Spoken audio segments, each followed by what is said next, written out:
ustedes aquí en Coto y Pensini por Globovisión. Tenemos un invitado de lujo que es el doctor Emilio Figueredo, presidente de Analítica.com. Siempre tocamos temas nacionales, internacionales y de altura. ¿Cómo estás, Emilio? ¿Cómo está esa Muy página bien, web? Pedro, ¿cómo está? Bien, bien, luchando por la democracia. Muy bien, luchando por la democracia. Eso es uno de los valores más importantes que tenemos los seres humanos y los venezolanos. Si quieres empezamos por ahí, sobre el valor de la democracia y la importancia o no de ir a votar. ¿Cuál es tu posición? Porque hemos visto que en los últimos días algunas personas de la oposición más radicales que decían que no se debía votar, otros que sí, están cambiando un poco Bueno, su primero manera que de pensar. todo hay que hacer una cosa muy clara. El apoyo internacional está basado en el reconocimiento de todo aquello que está amparado por la Constitución actual. Por eso dicen que ellos reconocen a la Asamblea Nacional, reconocen a la Fiscal General de la República y reconocen a los magistrados designados por la Asamblea Nacional. Y le han mandado señales muchas veces a la oposición hace un tiempo, particularmente el Departamento de Estado, nosotros no reconoceremos gobiernos paralelos. Es decir, señalaron, ustedes tienen que hacer aquello que tanto decía Chávez, dentro de la Constitución todo, fuera de la Constitución nada. En este momento tenemos una dualidad muy clara. Los demócratas tenemos que mantenernos dentro de lo que nos une, que es la Carta Magna. O sea, esa es nuestra norma de conducta. Y la Carta Magna establece muy claramente que uno de los instrumentos de afianzamiento de la democracia es el voto, y el voto como está establecido, cosa que el régimen estuvo postergando, evitando la confrontación, sabiendo que ha perdido en gran parte el soporte popular. Ahora, el voto es una conquista esencial. El argumento que dicen que tú no votas en dictadura, yo les pregunto, ¿y cómo fue que Solidaridad logró vencer a un régimen comunista presidido por un general a través del voto? ¿Cómo fue que en Chile la gente fue a votar? No estaba legitimando a Pinochet, sino que simplemente estaban ejerciendo el voto. ¿Cómo fue que en 1953 Aquí y en en Venezuela. 1957 fuimos a votar con regímenes militares? O sea, yo creo que eso es, Y después cambió la historia. claro, ¿cuáles son las consecuencias? ¿Cómo cambian? Tienen diferentes tiempos. Pero eso es muy importante y eso es un factor fundamental. Si no entendemos que nos salimos de esa línea, perderemos el apoyo internacional. El apoyo internacional, inclusive las reuniones que va a haber en Santo Domingo, no son un invento ni del gobierno ni de la MUD. Eso ha sido presionado por los países que nos están apoyando, pero quieren unas negociaciones serias, con condiciones, con plazo y con supervisión Y internacional. te pregunto algo, en esos escenarios diplomáticos que tú has vivido y vives, el tema del voto es algo esencial, porque es la única manera que puede expresarse el pueblo y Bueno, su es una de las pensamiento. conquistas fundamentales de la humanidad, inclusive fue incluida en 1948 en la Carta Universal de los Derechos del Hombre.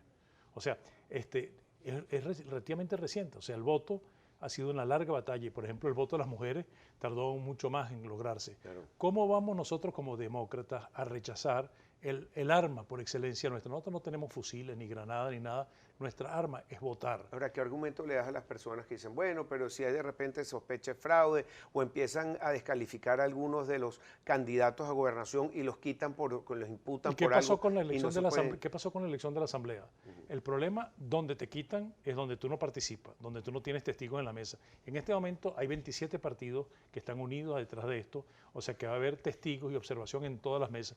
Cuando hay eso, la posibilidad de fraude es prácticamente nula, porque si no, no hubiéramos ganado la que hemos ganado. Inclusive le ganamos a Chávez en un momento dado cuando quiso hacer la reforma constitucional. Entonces, yo no quiero decir que considero que el CNE actual es aceptable. Yo creo que una de las reformas que tiene que haber es que la Asamblea tiene que recuperar sus poderes y crear un CNE balanceado, o sea, que haya representación de todos los Que sea intereses. equilibrado. Porque tú no puedes pensar que tú vas a llegar y vas a aplicar una planadora y destruir al adversario como creen ellos.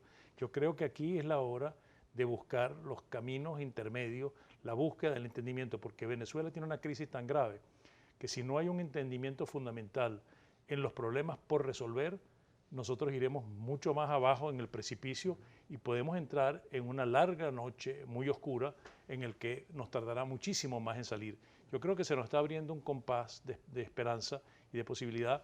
Y hay algo que yo nunca he visto en la comunidad internacional, salvo en el caso del apartheid en Sudáfrica. La unidad de los factores democráticos del mundo. O sea, no hay un país democrático del mundo que no esté respaldando un proceso de cambio, de transformación y de retorno a la democracia. Es decir, la institucionalidad en el país que ha sido francamente fragmentada y ha sido, yo diría hasta, ha sido vilipendiada por un régimen que se acostumbró a tener el control completo de la sociedad, que durante mucho tiempo tuvo un respaldo muy grande y ahora que se encuentra con un respaldo minoritario, que tenemos la posibilidad real en las elecciones regionales de prácticamente capturar un porcentaje muy alto de las gobernaciones.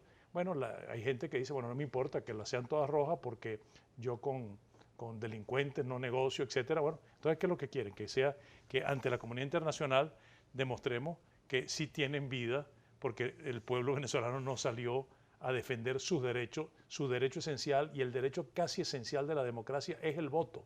El día que renunciemos al voto, ese día dejamos de ser ¿Y demócratas. estas regionales? ¿Esto es una propuesta de la Asamblea Nacional Constituyente, de la Asamblea Nacional? ¿Es algo constitucional? No, vale, eso está en la Constitución. Eso fue una de las condiciones de presión internacional que se han deslegitimado tal. Primero, la Asamblea Nacional Constituyente no la reconoce ningún Estado serio en el mundo.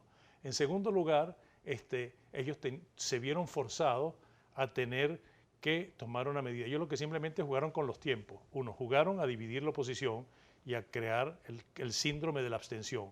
Y después jugaron con eso que la gente ya está diciendo, me la pusieron el 15 de octubre, porque el 12 es puente. Dice, bueno, en las condiciones de dificultad económica del país, ¿cuántas son la gente que puede ir a viajar? Sí, porque mucha gente dice, es que por mi amiga fulanita que se fue en aquella elección perdimos porque se fue de viaje. No, eso representa, las amigas fulanitas que uno puede tener, no es ni el 0,5% de la población. Yo creo que, y a mí me reconforta mucho, que nosotros estamos muy activos en las redes sociales, que un porcentaje muy alto de la gente tiene conciencia democrática y va a participar. Algunos inclusive participan tapándose la nariz. No me importa, tápese la nariz si no le guste, pero no renuncie a su derecho fundamental de ciudadano, que es su derecho a votar. Claro. Mira, hace poco tuvimos unas declaraciones bastante polémicas del presidente de los Estados Unidos, Donald J. Trump, y él hablaba sobre distintos países, entre ellos Norcorea y Venezuela, y ayer impusieron nuevas sanciones. Yo quería, al regreso, que nos des tu opinión al respecto después de esta pausa. Ya regresamos con más por ustedes aquí en Con Todo y Pensini por Globovisión.